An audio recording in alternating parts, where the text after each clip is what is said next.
Barbershop is where most people talk about things, about life. You're more likely to speak about topics that are difficult a lot more freely. Besides making friends, you start talking and then you just find out that, oh, well, I'm not alone.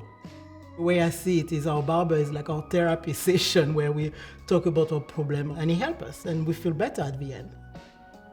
When you're talking about a subject like cancer, it's not an embarrassment, it's not a taboo subject. People hear that somebody had been suffering from cancer only when the person has died, so they don't know that they are survivors. I was diagnosed with prostate cancer in 2011, had the operation in 2012, and I'm living well since then. Symptoms that I had that worried me, and I decided I have to be checked out was first, I was having the feeling to pass urine very often, especially at night, and it was painful.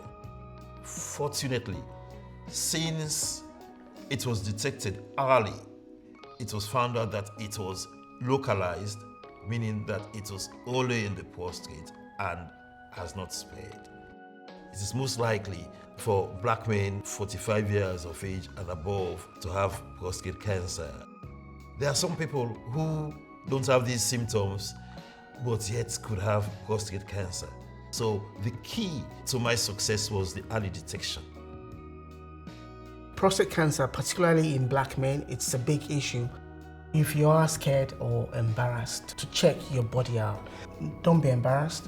It's your body, it's your life. You own it. You need to make sure you do what's best for you. For me, when my dad gets checked out for prostate cancer, it really does give me peace of mind.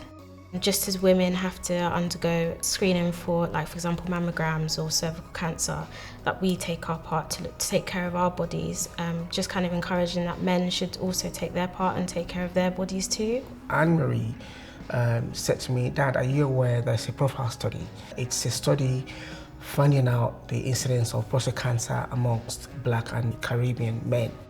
Some people just need the encouragement, maybe a little gentle push to, go out and, look after yourself. So the reason why I decided to be part of a profile study is my dad passed away from prostate cancer 6 years ago. The way I see it is I help, the black community. I raise awareness about it because I think the more you talk about it, the better it is. When you decided to go ahead with a profile study, it's a very simple process. You have a fun conversation with the staff to understand the goal, the objective, and the time that you give is maybe 2 hours. When you go there, you do the analysis, and then you get the results, and full stop. That's so simple. In my family, I have a history of cancer, but more importantly, I've got young kids, and I want to obviously see them, grow up, and I also want to be able to make a difference by having myself checked out. Could potentially save my life down the line. So for me, really a no-brainer.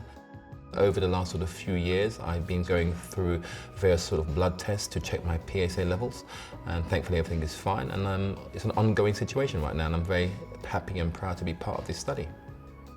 Be tested and investigated. Early detection is the key. If you're a black man over the age of 45, you could consider discussing your risk of prostate cancer with your GP, even if you don't have any symptoms. The profile study carries out prostate cancer screening tests on black men of African or Caribbean descent. It also looks at their genetics to see if this information can help identify those at high risk. If you are interested, please email or call the profile study team to see if you are able to take part. You can survive cancer. I have survived cancer.